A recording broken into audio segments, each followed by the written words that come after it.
ನಾಯಿ ತರ ಬಂದಿದೆ, ನಾಚಿಕೆ ಆಯ್ತು ನಿನಗೆ? ಬಾಡೂಟ ಬಾಡೂಟ ಬಾಡೂಟ. I don't like it, I avoid. But ಬಾಡೂಟ smell likes me, I can't avoid. ನೀನ್ ಇಂಗ್ಲಿಷ್ ನಾನು ಕಣೆ ತಿಕ್ಕ ಮುಚ್ಕೊಂಡು ಹೋಗ್ಲಾ? ಶಾಂತಕ್ಕ, ನೀನು ಹಿಂಗೆ ಮಾತಾಡ್ತಾ ಇರೋಳು. ನಿಮ್ಮ ಫ್ಯಾಮಿಲಿಗೋಸ್ಕರ ನಾನು ಮಾಡಿದ ಎಲ್ಪು ಉಪಕಾರ ಎಲ್ಲನೂ ಮರ್ತುಬಿಟ್ಟ ಶಾಂತಕ್ಕ. ಹಬ್ಬ ಹರಿದಿನ ಮದುವೆ ಮುಂಜಿ ಅನ್ಕಂದು ಮೂರು ದಿನ ನಿನ್ನ ಮಗಳ ಮನೇಲಿ ಒಬ್ಬಳನ್ನೇ ಬಿಟ್ಬಿಟ್ಟು ಹೊಂಟೈತಿದಲ್ಲ.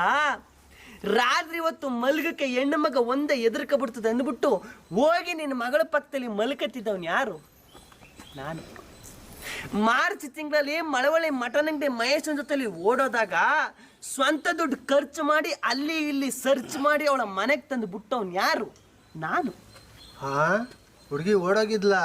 Wow, so nice. ಅಷ್ಟೇ ಅಲ್ಲ, ಚೇತು ಜೊತೆ ಚಾಟಿಂಗು, ದೇವನ್ ಜೊತೆ ಡೇಟಿಂಗು, ಮಂಜುನ್ ಜೊತೆ ಮೀಟಿಂಗು, ಸಂತೋಷ್ ಜೊತೆ ಸಿಟ್ಟಿಂಗು, ಬಾಲ್ಯ ಜೊತೆ ಬ್ಯಾಟಿಂಗು, ಇವ್ರನ್ನೆಲ್ಲ ನಿನ್ನ ಮಗಳ ಕಾಂಟ್ಯಾಕ್ಟ್ ಇಂದ ಕಟ್ಟಿಂಗ್ ಮಾಡಿ ಈ ಡಯಾಬಿಟಿಸ್ ಬಂದಿರೋ ಡಾಬರ್ ನಾಯಿ ಜೊತೆಲಿ ಮದುವೆನ ಸೆಟ್ಟಿಂಗ್ ಮಾಡೋಕೆ ಎಷ್ಟು ಕಷ್ಟಪಟ್ಟವನಂತ ನನಗೆ ಗೊತ್ತು.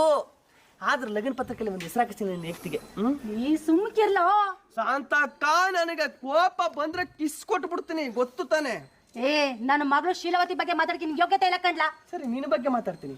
ಮುಂಚೆ ನೀನು ಹೆಂಗಿದ್ದೆ? ಹಿರೋಕ್ಕೆ ಸೂರಿಲ್ದೆ, ತಿನ್ನೋಕ್ಕೆ ಸೋರಿಲ್ದೆ, ಸೋರ್ಗೆ ಸಾರಿಲ್ದೆ, ಬಳೆ ಬಾಚಣಿಗೆ ಸುಣೋ ಪೌಡ್ರು ಟೇಪು ಅನ್ಕೊಂಡು ಬೀದಿ ಊರಲ್ಲಿ ವ್ಯಾಪಾರ ಮಾಡ್ಕೊಂಡಿದ್ ನಿನ್ನ ಹೋಗ್ಲಿ ಪಾಪ ಹೌಸ್ ವೈಫಾಗಿ ವರ್ಕ್ ಮಾಡ್ಕೊಂಡಿರ್ಲಿ ಅಂದ್ಬಿಟ್ಟು ನಮ್ಮ ಮಾವನ 3ನೇ ಹೆಂಡತಿ ಪೋಸ್ಟ್ಗೆ ರೆಕಮೆಂಡ್ ಮಾಡಿದವನು ಯಾರು? ನಾನು. ನೀನೇನು ಮಾಡಿದೆ? ಮದುವೆ ಆದ 3 ದಿನಕ್ಕೆ ಮುದ್ದೆಲಿ ನಿದ್ದೆ ಮಾತ್ರ ಹಾಕಿ ನಮ್ಮ ಮಾವನ ಸಾಯಿಸ್ಬಿಟ್ಟೆ. ಎಲ್ಲಿ ನೀನು ಒಬ್ಬೊಂಟಿ ಆಗ್ಬಿಡ್ತಿಲ್ಲ ಅಂದ್ಬಿಟ್ಟು